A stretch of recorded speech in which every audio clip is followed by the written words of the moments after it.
ఆషామాషి మీటింగ్ కాదు. మన ఆత్మగౌరవాన్ని కాపాడుకోవడానికి కర్నూలు నడిబొడ్డున నిలబడి మన ఆత్మగౌరవాన్ని చాటి చెప్పుకుంటున్నాం.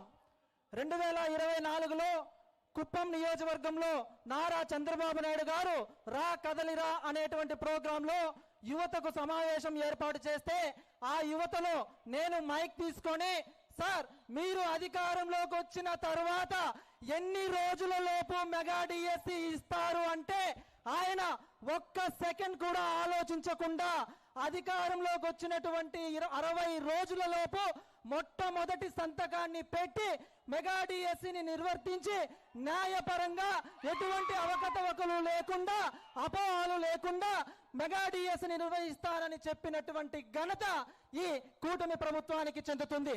అటువంటి మెగా డిఎస్సి మీద అనవసరంగా లేనిపోని అపోహలు క్రియేట్ చేస్తున్నారు. వెనకటికి ఒక సామెత ఉంది, వడ్డించమ్మ వంకాయమ్మ అంటే వంగలేనమ్మ మంగళారమమ్మ అనిందంట.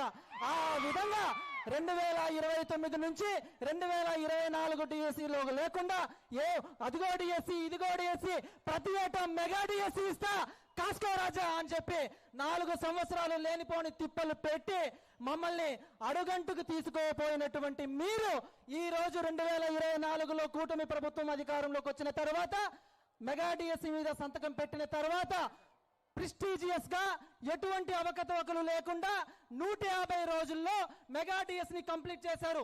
ఇదే మెగా డిఎస్ ని మీరు ఆపాలని చెప్పి 150 కేసులు వేస్తే మీరు కేసులు వేసి అలసిపోయారు. కానీ ఆ కేసులు క్లియర్ చేయడంలో నారా లోకేష్ కు ఊపొచ్చింది. ఆ ఊపుతో 150 రోజుల్లో మెగా డిఎస్ ని కంప్లీట్ చేసినటువంటి వ్యక్తి నారా చంద్రబాబు నాయుడు గారి గవర్నమెంట్ అని మనం చెప్పుకోవాలి.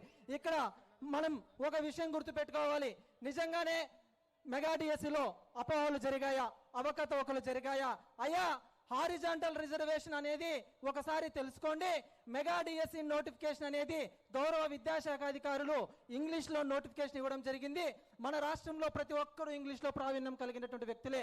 కానీ ఎవరన్నా ఒకరికో ఇద్దరికో ఇంగ్లీష్ రాకపోతే గూగుల్లో అప్లోడ్ చేస్తే అది మీకు అర్థమయ్యేటువంటి తెలుగు భాషలో హారిజాంటల్ రిజర్వేషన్ యొక్క వివరణ చాలా క్లియర్ కట్ గా ఉంటుంది. ఆ వివరణ చదువుకోనైనా సరే మా మీద ఆరోపణలు చేయడం అనేది మానుకోవాలి. నిరుద్యోగులుగా ఉన్నప్పుడే 2024లో మీకు మంచి గుణపాఠం చెప్పాం. ఇక్కడ గమనించుకోవాల్సింది ఏంటంటే మేము తరగతిలో పాఠాలు చెప్పేంత వరకే వెళ్ళాం. రాజకీయాలు మాకొద్దు, మేము విద్యార్థుల భవిష్యత్తుని తీర్చిదిద్దడానికే వెళ్ళాం. లేదు కాకూడదు, మిమ్మల్ని కూడా రాజకీయంలోకి లాగుతామంటే లాగండి, ఖచ్చితంగా మేము పాఠాలతో పాటు గుణపాఠాలు కూడా చెప్పడానికి సిద్ధంగా ఉండామనేటువంటి విషయాన్ని ఖచ్చితంగా మీరు గుర్తు పెట్టుకోవాలా. అయ్యా, కొంతమంది ఎవరైతే ఆరోపణలు చేస్తున్నారో ఇదే కర్నూలు బొడ్డు నుండి నేను చెప్తున్నా, 15,941 మంది ఉపాధ్యాయులకు అండగా నేను ఒక్కడే విద్యాశాఖ అధికారులతో కలిసి ఎక్కడికి రమ్మంటే అక్కడికి వస్తా, లేదంటే మేము చెప్పే ప్లేస్ కి మీరు రండి, మీరు చెప్పే ప్లేస్ కి మేము వస్తాం. మీ క్వశ్చన్లు మీరు మా ముందు పెట్టండి, మా వివరణలు మీరు వినండి. ఎవరికైనా నిజంగానే న్యాయపరంగా నిజంగానే నాకు జాబ్ రాలేదు అంటే గౌరవ ముఖ్యమంత్రి గారు నారా చంద్రబాబు నాయుడు దగ్గర మాట్లాడి నేను, సార్ వీళ్ళకి అన్యాయం జరిగింది, వీళ్ళకి జాబ్ ఇప్పించాల్సినటువంటి బాధ్యత ఈ కూటమి ప్రభుత్వానిదే అని ఖచ్చితంగా నేను చెప్తున్నాను. అది జరిగే ముందు మీరు ఎందుకు మాట్లాడుతున్నారో ఒక విషయం తెలుసుకోవాలి. అనవసరంగా ఎక్కడ పడితే అక్కడ ధర్నాలు చేస్తున్నారు. నిన్న కూడా తిరుపతిలో ఒక ధర్నా జరుగుతూ ఉంటే అక్కడ ఒక మీడియా మిత్రులు వెళ్ళి, సార్ ఎందుకు సార్ మీరు మెగా డిఎస్సి ఈ విధంగా ధర్నా చేస్తున్నారు, అసలు ఏం జరిగింది సార్ ఈ మెగా డిఎస్సిలో అంటే అవన్నీ మాకు సంబంధం లేదు, లోకేష్ సార్ గారు రాజీనామా చేయాలి. అరే ఏ సంబంధం అవుతుంది, అసలు ఏ ఇన్ఫర్మేషన్ నీ దగ్గర కంటెంట్ లేకుండా ఎందుకు రాజీనామా చేయాలనేటువంటి విషయాన్ని మీరు ఒకసారి గమనించాలి.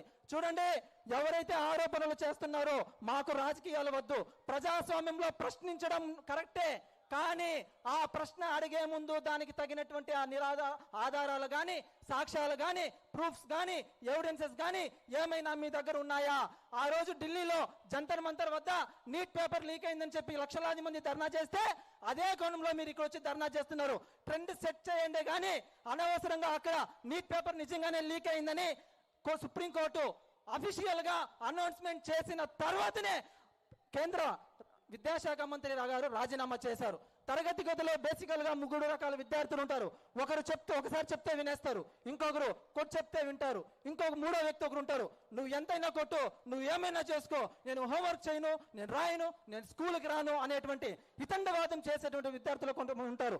అటువంటి వాదానికి చెందినటువంటి వ్యక్తులే ఈ రోజు ఆరోపణలు చేస్తున్నారు.